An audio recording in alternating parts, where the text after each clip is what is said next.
A foretaste of your own destiny?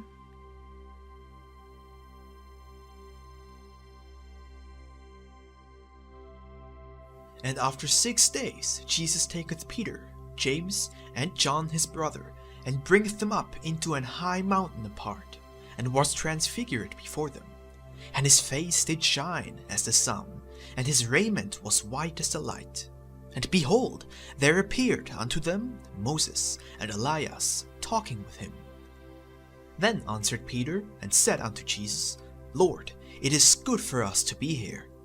If thou wilt, let us make here 3 tabernacles, one for thee, and one for Moses, and one for Elias. While he yet spake, behold, a bright cloud overshadowed them.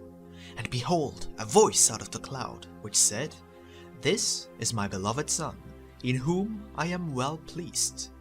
Hear ye him. And when the disciples heard it, they fell on their face, and were sore afraid.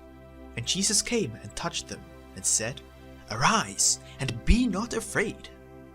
And when they had lifted up their eyes, they saw no man, save Jesus only. And as they came down from the mountain, Jesus charged them, saying, Tell the vision to no man, until the Son of Man be risen again from the dead. And his disciples asked him, saying, Why then say the scribes that Elias must first come? And Jesus answered and said unto them, Elias truly shall first come, and restore all things. But I say unto you, that Elias is come already, and they knew him not, but have done unto him whatsoever they listed. Likewise shall also the Son of Man suffer of them. Then the disciples understood that he spake unto them of John the Baptist. Thus says the Lord. Here again you have an event from my earthly career of a deep and heavenly significance. This event was once important for the disciples who accompanied me, but it is also significant for you and all mankind, and in its spiritual correspondence of great importance for the future into which you are now moving. We will now look at this event, explain its significance for my disciples at that time, and then study its great spiritual correspondence to find out how, when, and where it is repeating itself today, and how it will have the same regenerating effect now as it had once on the 3 disciples with me and their further life and actions. The Gospel states that I took my disciples, Peter, James, and John up a mountain, where they saw me transfigured. That is, they saw me with their spiritual eyes, as the one who I really am, was, and shall be. They saw me as a high spirit whose garment, truth, was in its correspondence white, and whose face shone like the sun, that is, it radiated love. At my side, they saw 2 mighty supporters of my entire future system of instruction, who contributed most to facilitate my work as my forerunners, Moses and Elias, with whom I was speaking. They also heard a voice from a cloud speaking the same words that had once sounded at my baptism at the river Jordan. This is my beloved Son, in whom I am well pleased. Listen to him. This vision, which I allowed my 3 disciples to see, was meant to give them a foretaste of their own destination. Peter, whom I called the Rock, upon which I wanted to build my church, had a similar mission to that of Moses, who once prepared the Jewish people for my coming. He gave them laws and rules of conduct, which for the Jews were easier to accept than for any other race, to make them my chosen people, in the midst of which I had decided to come to the earth. As Elias, in his incarnation as John the Baptist, did on a small scale what Moses had to do on a large scale. Thus, John, my favorite, thanks to his particular work and the fact that he lived longer than any of the other disciples, was destined, through his revelation during the last years of his life, to show to the world in advance its spiritual progress until its purification, and to leave behind a testimony to the effect that the laws I have established in my creation, be they moral or physical laws, must not be spurned. These disciples, as still living in this world, and Moses and Elias, who were no longer in the flesh, were allowed to see me in my great glory, and to recognize me as the one for whose great spiritual kingdom they had to sacrifice everything in order to give my work permanence. They saw me in that glory, which a human heart in its earthly encasement can stand but for a few moments. And it was the unimagined happiness and bliss that caused Peter to exclaim, "Lord, it is good for us to be here. If thou wilt, let us make here 3 shelters." However, since such moments only serve as awakeners, animators, and fortifiers when danger threatens or fickleness overcomes the heart, they were only for a short duration. But in order to give them a lasting effect, in the memory of the disciples, out of the white cloud that spiritually overshadowed my person, these mysterious and important words were heard. "This is my beloved Son, in whom I am well pleased. Listen to him." Thus, the voice advised my disciples to pay even better attention to my words, and to imprint them properly upon their hearts, so that one day the verdant tree of life could grow out of them, to assemble all mankind under its shade, for shelter and protection in all their sufferings and misfortunes.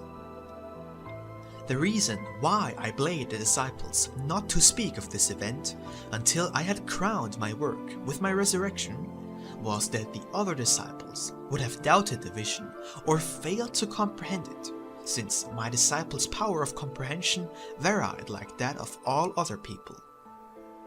Such was the actual course of that solemn event, which must repeat itself again today. What once Moses did, who prepared the Jewish people for my teaching, later on came to pass through Peter as the founder of the Catholic Church.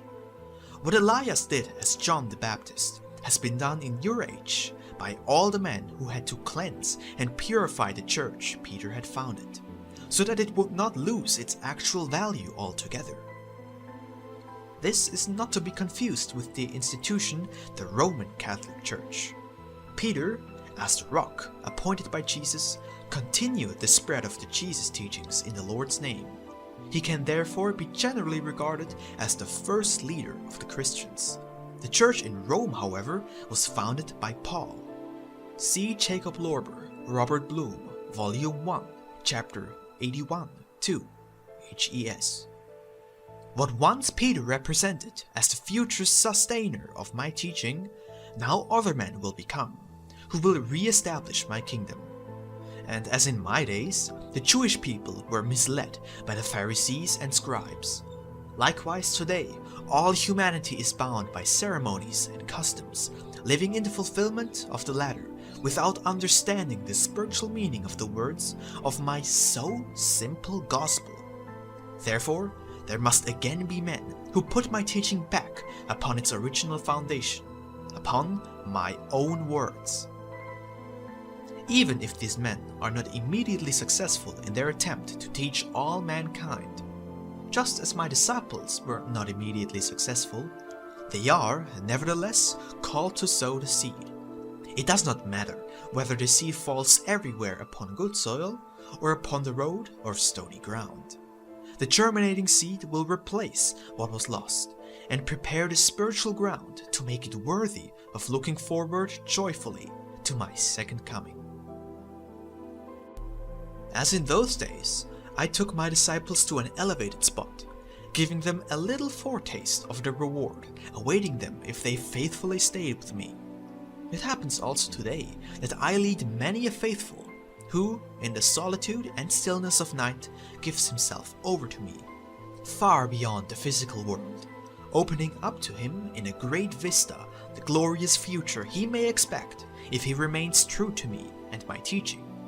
Indeed, I let many an individual experience the full delight of my mighty influence upon his heart, thereby showing him a glimpse of supreme truth in the rosy light of love, thus revealing to him my own self in a glorious transfiguration, expressed by the light which here it is not possible to bear, but only in the higher spheres in a spiritual body.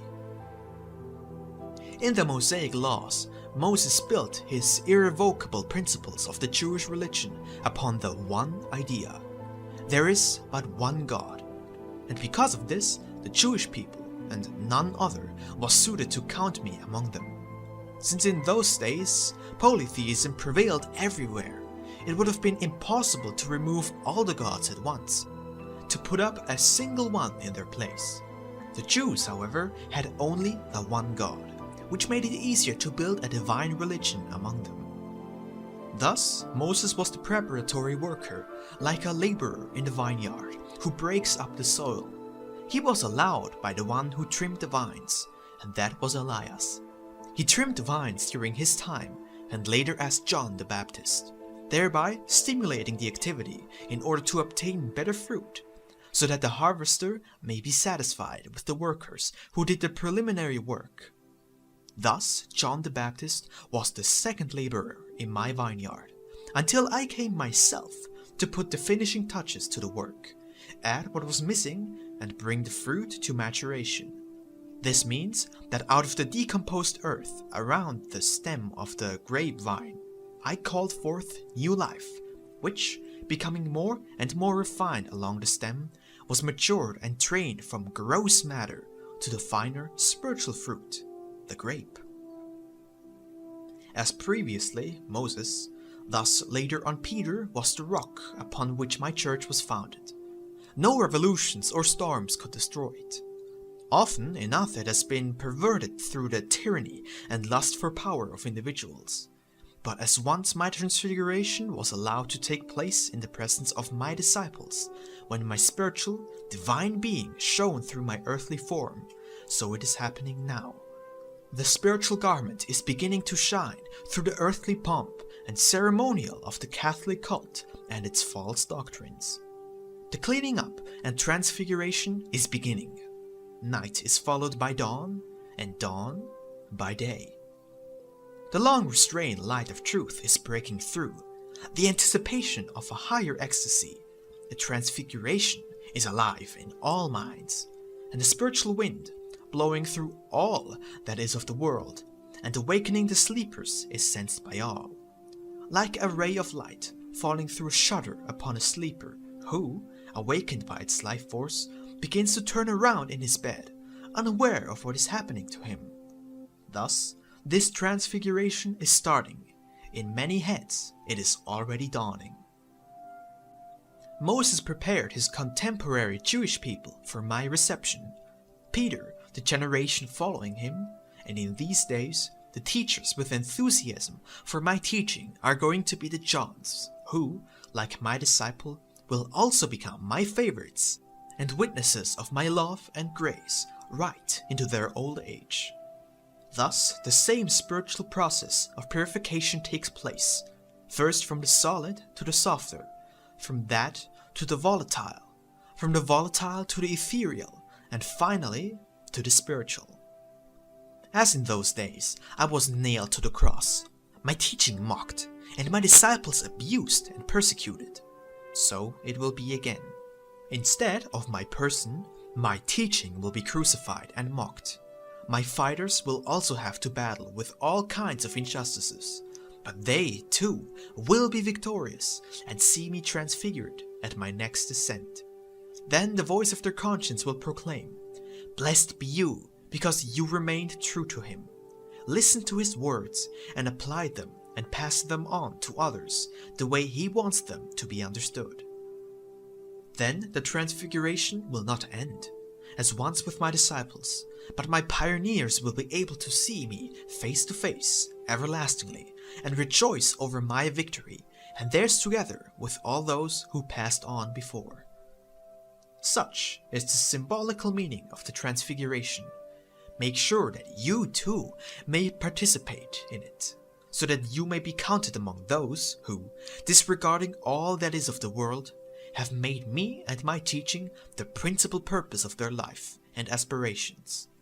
Then, in moments of supreme delight, when your spiritual vision is opened, you will be able to see the one in person, transfigured, who already for so long has been showering upon you his words of grace and wants to make you his children.